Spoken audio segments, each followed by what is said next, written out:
ಸ್ನೇಹಿತರೆ, ಇಂದು ಆಷಾಢ ಮಾಸದ ಗುರುವಾರದ ದಿನ, ಅತ್ಯಂತ ಶಕ್ತಿಯುತವಾದಂಥ ದಿನ. ಈ ದಿನ ಅಷ್ಟಮಿ ತಿಥಿ ಇದೆ. ಈ ಅಷ್ಟಮಿ ತಿಥಿ ಆಷಾಢ ಮಾಸದ ಗುರುವಾರ ಅದ್ಭುತವಾದಂಥ ದಿನ ಅಂತಲೇ ಹೇಳ್ಬೋದು.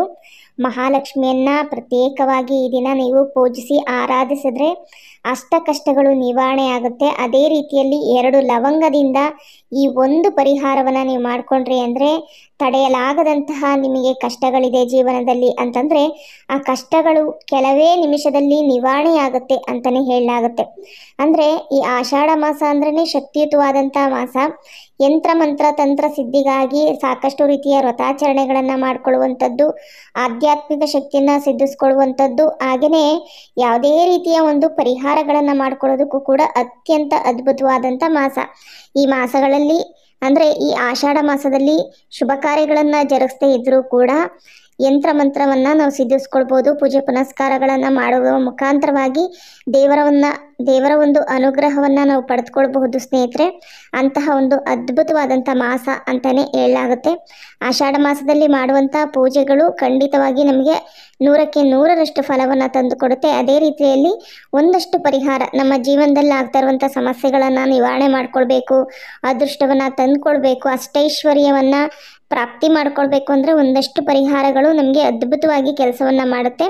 ಅದರಲ್ಲಿ ಲವಂಗದ ಪರಿಹಾರ. ಲವಂಗ ಅಂತಂದ್ರೇ ಈ ಸುಗಂಧ ದ್ರವ್ಯ ಬಹಳ ಒಂದು ಅದ್ಭುತವಾದಂತಹ ಒಂದು ಸುಗಂಧ ದ್ರವ್ಯ ಅಂತಲೇ ಹೇಳ್ಬೋದು, ಒಂದು ಪದಾರ್ಥ ಅಂತಲೇ ಹೇಳ್ಬೋದು. ಲಕ್ಷ್ಮಿಯ ಅನುಗ್ರಹವನ್ನು ಪಡೆದುಕೊಳ್ಬೇಕು, ಲಕ್ಷ್ಮಿಯನ್ನು ನಾವು ಆವಾಹನೆ ಮಾಡ್ಕೊಳ್ಬೇಕು, ಕಷ್ಟಗಳನ್ನು ದೂರ ಮಾಡ್ಕೊಳ್ಬೇಕು, ಎಲ್ಲ ರೀತಿಯ ಹಣಕಾಸಿನ ಒಂದು ವೃದ್ಧಿ ಮಾಡ್ಕೊಳ್ಬೇಕು, ಐಶ್ವರ್ಯವನ್ನು ವೃದ್ಧಿ ಮಾಡ್ಕೊಳ್ಬೇಕು ಅಂದರೆ ಲವಂಗದ ಪರಿಹಾರ ನಿಮಗೆ ಅದ್ಭುತವಾಗಿ ಕೆಲಸ ಮಾಡುತ್ತೆ. ಲವಂಗಕ್ಕೆ ಅಂತಹ ಒಂದು ಪ್ರತ್ಯೇಕವಾದಂಥ ಶಕ್ತಿ ಇದೆ ಅಂತಲೇ ನಮಗೆ ಪರಿಹಾರ ಶಾಸ್ತ್ರದಲ್ಲಿ ತಿಳಿಸ್ಕೊಡ್ತಾರೆ ಸ್ನೇಹಿತರೆ. ಅಂತಹ ಲವಂಗದಿಂದ ಈ ಗುರುವಾರದ ದಿನ ಈ ಒಂದು ಪರಿಹಾರ ಮಾಡಿಕೊಂಡ್ರಿ ಅಂದರೆ ಖಂಡಿತವಾಗಿಯೂ ನಿಮ್ಮ ಸಮಸ್ಯೆಗಳೆಲ್ಲ ಮಂಜಿನಂತೆ ಕರಗಿ ಹೋಗುತ್ತೆ. ಹಣ, ಅದೃಷ್ಟ, ಐಶ್ವರ್ಯ ನಿಮ್ಮನ್ನು ಹುಡುಕಿಕೊಂಡು ಬರುತ್ತೆ. ಸದಾಕಾಲ ಲಕ್ಷ್ಮಿಯ ಅನುಗ್ರಹ ನಿಮ್ಮ ಮನೆಯಲ್ಲಿರುತ್ತೆ. ಗುರುವಾರ ಮಹಾಲಕ್ಷ್ಮಿಯ ವಾರ. ಗುರುವಾರ ಶುಕ್ರವಾರದ ದಿನ ನಾವು ಲಕ್ಷ್ಮಿಯನ್ನು ಭಕ್ತಿ ಶ್ರದ್ಧೆಯಿಂದ ಆರಾಧನೆ ಮಾಡಿದ್ವಿ ಅಂದರೆ ಆ ತಾಯಿ ನಮಗೆ ಬೇಕಾದ ವರಗಳನ್ನು ಕರುಣಿಸ್ತಾಳೆ, ಅದೃಷ್ಟವನ್ನು ತಂದು ಕೊಡ್ತಾಳೆ, ಸದಾಕಾಲ ನಮ್ಮ ಮನೆಯಲ್ಲಿದ್ದು ನಮಗೆ ಅಷ್ಟೈಶ್ವರ್ಯವನ್ನು ಪ್ರಾಪ್ತಿ ಮಾಡ್ತಾಳೆ ಅಂತಲೇ ಶಾಸ್ತ್ರಗಳಲ್ಲಿ ತಿಳಿಸ್ಕೊಡ್ತಾರೆ ಸ್ನೇಹಿತರೆ. ಹೀಗಿರಬೇಕಾದ್ರೆ ಈ ದಿನ ಬೆಳಗ್ಗೆ ಶೀಘ್ರವಾಗಿ ಎದ್ದು ಅಂಗಳವನ್ನೆಲ್ಲ ಶುಭ್ರಗೊಳಿಸ್ಕೊಂಡು ಸ್ನಾನಾದಿಗಳನ್ನು ಮುಗಿಸ್ಕೊಂಡು ಮಹಾಲಕ್ಷ್ಮಿಯನ್ನು ಭಕ್ತಿ ಶ್ರದ್ಧೆಯಿಂದ ಆರಾಧನೆ ಮಾಡಿ, ಅದರಲ್ಲೂ ಅಷ್ಟಮಿ ತಿಥಿ ಇದೆ, ಅಮ್ಮನವರಿಗೆ ಈ ದಿನ ಎಳ್ಳೆಣ್ಣೆಯಿಂದ ದೀಪಾರಾಧನೆಯನ್ನು ಮಾಡಿದರೆ ಮತ್ತು ತುಪ್ಪದ ದೀಪಾರಾಧನೆ ಮಾಡಿದರೆ ತುಂಬಾ ಒಳಿತನ್ನು ಕಾಣ್ತೀರಾ. ನಿಮ್ಗೇನಾದರೂ ವಿಪರೀತವಾಗಿ ಕಷ್ಟಗಳಿದೆ, ನೆಮ್ಮದಿ ಇಲ್ಲ, ಮನೆಯಲ್ಲಿ ಹಣಕಾಸಿನ ಸಮಸ್ಯೆಗಳಿದೆ ಅಂತಂದರೆ ತುಪ್ಪದಿಂದ ನೀವು ದೀಪಾರಾಧನೆಯನ್ನು ಮಾಡ್ಕೊಳ್ಳಿ. ಹಾಗೆ ಆರೋಗ್ಯದಲ್ಲಿ ಸಮಸ್ಯೆ ಇದೆ, ಯಾವುದೋ ಒಂದು ಕೆಟ್ಟ ಶಕ್ತಿ ಮನೆಯಲ್ಲಿದೆ, ಕಣ್ಣು ದೃಷ್ಟಿಯಾಗಿದೆ, ನೆಮ್ಮದಿ ಇಲ್ಲ, ದಿನದಿಂದ ದಿನಕ್ಕೆ ಬರೀ ಆರೋಗ್ಯದಲ್ಲಿ ಕುಂಠಿತವಾಗ್ತಾ ಇದೆ, ಕಷ್ಟಗಳು, ಜಗಳ, ಕದನ, ಮನೆಯಲ್ಲಿ ಶಾಂತಿ ಇಲ್ಲ, ನೆಮ್ಮದಿ ಇಲ್ಲ ಅಂದರೆ ಎಳ್ಳೆಣ್ಣೆಯಿಂದ ದೀಪಾರಾಧನೆಯನ್ನು ನೀವು ಮಾಡ್ಕೊಳ್ಬೋದು. ಎಳ್ಳೆಣ್ಣೆಯಿಂದ ದೀಪಾರಾಧನೆಯನ್ನು ಮಾಡ್ಕೊಳ್ಳಿ ಅಥವಾ ತುಪ್ಪದಿಂದ ದೀಪಾರಾಧನೆ ಮಾಡ್ಕೊಳ್ಳಿ. ಆದರೆ ಆ ಒಂದು ದೀಪಕ್ಕೆ 2 ಲವಂಗವನ್ನು ಹಾಕಿ ದೀಪಾರಾಧನೆ ಮಾಡ್ಕೊಳ್ಳಿ ಸ್ನೇಹಿತರೆ. ಯಾವುದೇ ರೀತಿ ಮನೆಯಲ್ಲಿ ದೋಷಗಳಿದ್ರು, ದೃಷ್ಟಿ ದೋಷ, ನರದೋಷ ಏನೇ ಇದ್ರೂ ಕೂಡ ನಿವಾರಣೆ ಆಗುತ್ತೆ. ಕೆಲವೊಮ್ಮೆ ಯಾರೋ ಮನೆಗೆ ಬಂದಂಥ ಸಂದರ್ಭದಲ್ಲಿ ನಿಮ್ಮ ಏಳಿಗೆಯನ್ನು ನೋಡಿ, ನಿಮ್ಮ ಮನೆಯನ್ನು ನೋಡಿ ಸಹಿಸ್ಕೊಳ್ಳೋಕ್ಕಾಗದೆ ಹೊಟ್ಟೆ ಹುರ್ಕೊಂಡು ಕಣ್ಣು ದೃಷ್ಟಿ ಹಾಕಿರ್ತಾರೆ. ಅಯ್ಯೋ ಹೇಗಿದ್ದಾರೆ ಇವರು, ಹೀಗಿದ್ದಾರೆ, ನಾವು ಹಿಂಗಿದ್ದೀವಲ್ಲ, ಇವ್ರ ಮನೇಲಿ ಹೀಗಿದೆ ಹಾಗಿದೆ ಅಂತ ಹೇಳ್ಬಿಟ್ಟು ಒಂದು ರೀತಿ ದೋಷಗಳನ್ನು ಮಾಡುವಂಥದ್ದು ಇರುತ್ತೆ ಸ್ನೇಹಿತರೆ. ಅವರ ಒಂದು ನೆಗೆಟಿವಿಟಿ ನಮ್ಮ ಮನೆಯಲ್ಲಿ ಸಂಪೂರ್ಣವಾಗಿ ತುಂಬಿಕೊಂಡಂಥ ಸಂದರ್ಭದಲ್ಲಿ ನಮಗೆ ಈ ಥರ ಕಷ್ಟಗಳು ಬರೋದಕ್ಕೆ ಶುರುವಾಗುತ್ತೆ.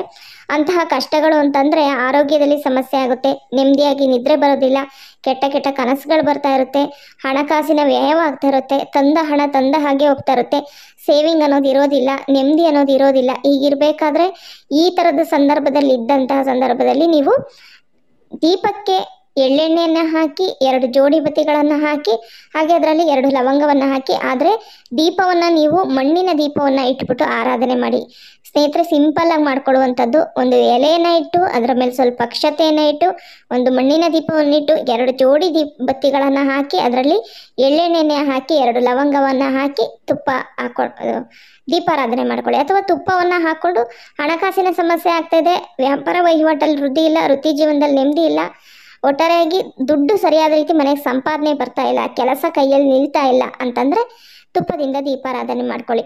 ಈ ಒಂದು ಲವಂಗವನ್ನು ಇಟ್ಕೊಂಡು ನಿಮ್ಮ ಕಷ್ಟಗಳನ್ನು ಹೇಳ್ಕೊಂಡು ದೀಪದಲ್ಲಿ ಹಾಕಿ ಲಕ್ಷ್ಮಿ ಅನುಗ್ರಹಿಸೋ ತಾಯಿ ಅಂತ ಕೇಳಿಕೊಂಡು ನೀವು ದೀಪಾರಾಧನೆ ಮಾಡ್ಕೊಳ್ಳಿ. ಖಂಡಿತವಾಗಿ ಒಳಿತನ್ನು ಕಾಣ್ತೀರಾ. ಇನ್ನು ಅದೇ ರೀತಿಯಲ್ಲಿ ಇನ್ನೊಂದು ಪರಿಹಾರವನ್ನು ನೋಡಬೇಕು ಅಂದರೆ ಸ್ನೇಹಿತರೆ, ಈ ದಿನ ಅಷ್ಟಮಿ ತಿಥಿ ಇದೆ.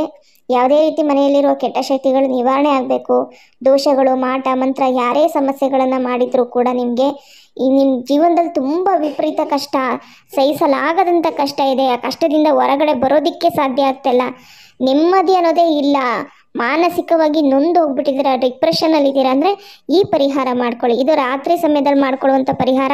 ಯಾರು ಈ ಸಮಸ್ಯೆಯಿಂದ ಬಳಲ್ತಾ ಇದ್ದಾರೆ, ಮನೆ ಯಜಮಾನ ಆಗಿರ್ಬೋದು, ಯಜಮಾನಿ ಆಗಿರ್ಬೋದು, ಮಕ್ಕಳಾಗಿರ್ಬೋದು, ಯಾರು ಈ ಸಮಸ್ಯೆಯಿಂದ ಬಳಲ್ತಾ ಇದ್ದಾರೆ ಅವರಿಗೆ ಮಾಡುವಂಥ ಪರಿಹಾರ ಸ್ನೇಹಿತರೆ.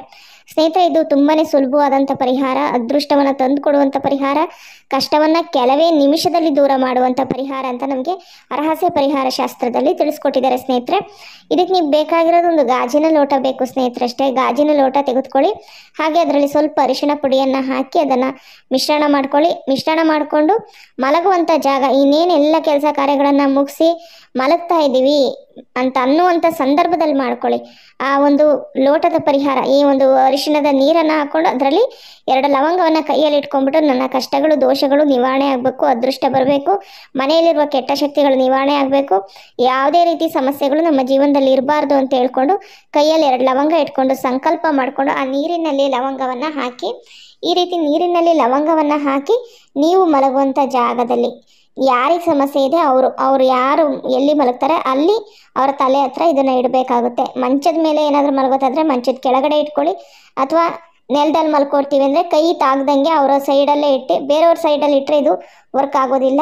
ತಮ್ಮ ಹತ್ರನೇ ಇಟ್ಕೊಳ್ಬೇಕು. ಕೈ ಕಾಲು ತಾಗದೇ ಇರೋ ಜಾಗದಲ್ಲಿ ನೋಡಿಕೊಂಡು ತಮ್ಮ ಹತ್ರ ಇಟ್ಕೊಂಡು ಆ ನೀರನ್ನು ಮಲ್ಕೊಳ್ಬೇಕಾಗುತ್ತೆ. ಇದು ನಿಮ್ಮ ದೇಹದಲ್ಲಿರುವಂಥ, ನಿಮ್ಮ ಮನೆಯಲ್ಲಿರುವಂಥ ಕೆಟ್ಟ ಶಕ್ತಿಗಳನ್ನು ಸಂಪೂರ್ಣವಾಗಿ ಅದು ಎಳೆದುಕೊಳ್ಳುತ್ತೆ, ಆಕರ್ಷಿಸ್ಕೊಂಡು ಅದು ನಮಗೆ ದೈವ ಶಕ್ತಿಯನ್ನು ತಂದುಕೊಡುತ್ತೆ, ಪಾಸಿಟಿವಿಟಿಯನ್ನು ತಂದುಕೊಡುತ್ತೆ. ಮನೆಯಲ್ಲಿರುವ ನಕಾರಾತ್ಮಕ ಶಕ್ತಿಗಳನ್ನೆಲ್ಲ ಅದರ ಹತ್ತ ಎಳೆದುಕೊಂಡು ಅದೃಷ್ಟವನ್ನು ಇಲ್ಲಿ ಮನೆಗೆ ತಂದು ಕೊಡುತ್ತೆ.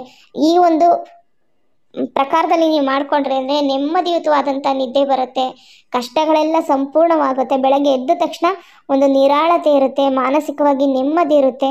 ಖಂಡಿತವಾಗಿ ನೀವು ಈ ಒಂದು ತಂತ್ರವನ್ನು ಮಾಡಿಕೊಂಡ ನಂತರ ನಿಮ್ಮ ದೇಹದಲ್ಲಿ, ನಿಮ್ಮ ಮನೆಯಲ್ಲಿ ಸಾಕಷ್ಟು ರೀತಿಯ ಬದಲಾವಣೆಗಳು ಆಗೋದನ್ನು ಗಮನಿಸಿ ನೀವೇ ಆಶ್ಚರ್ಯ ಪಡ್ತೀರಾ. ಅಷ್ಟರ ಮಟ್ಟಕ್ಕೆ ಈ ಒಂದು ಪರಿಹಾರ ನಮಗೆ ಕೆಲಸವನ್ನು ಮಾಡುತ್ತೆ ಅಂತ ರಹಸ್ಯ ಪರಿಹಾರ ಶಾಸ್ತ್ರದಲ್ಲಿ ತಿಳಿಸ್ಕೊಟ್ಟಿದ್ದಾರೆ. ಬೆಳಗ್ಗೆ ಎದ್ದ ತಕ್ಷಣವೇ ಮೊದಲನೇ ಕೆಲಸ ಏನು ಮಾಡಬೇಕು ಅಂದರೆ ಈ ಒಂದು ನೀರನ್ನು ತೆಗೆದುಕೊಂಡು ಹೋಗಿ ಡ್ರೈನೇಜಲ್ಲಿ ಚೆಲ್ಲುವಂಥದ್ದು. ಎಲ್ಲೂ ಮನೆ ಒಳಗಡೆ ಮತ್ತೆ ಇದನ್ನು ಚೆಲ್ಲಬಾರ್ದು. ಆ ರೀತಿಯಾಗಿ ಹುಷಾರಾಗಿ ಎತ್ಕೊಂಡೋಗಿ ಹೊರಗಡೆ ತೆಗೆದುಕೊಂಡೋಗಿ ಎಲ್ಲ ಡ್ರೈನೇಜಲ್ಲಿ ಯಾರು ತುಳಿದಿಲ್ದಿರುವಂಥ ಜಾಗದಲ್ಲಿ ತೆಗೆದುಕೊಂಡೋಗಿ ಚೆಲ್ಲಿ ಅನಂತರವಾಗಿ ಲೋಟವನ್ನು ಚೆನ್ನಾಗಿ ತೊಳೆದ್ಬಿಟ್ಟು ಮನೆ ಒಳಗಡೆ ತರಬೇಕಾಗುತ್ತೆ. ಇಷ್ಟೇ ನೀವು ಮಾಡಬೇಕಾಗಿರೋದು.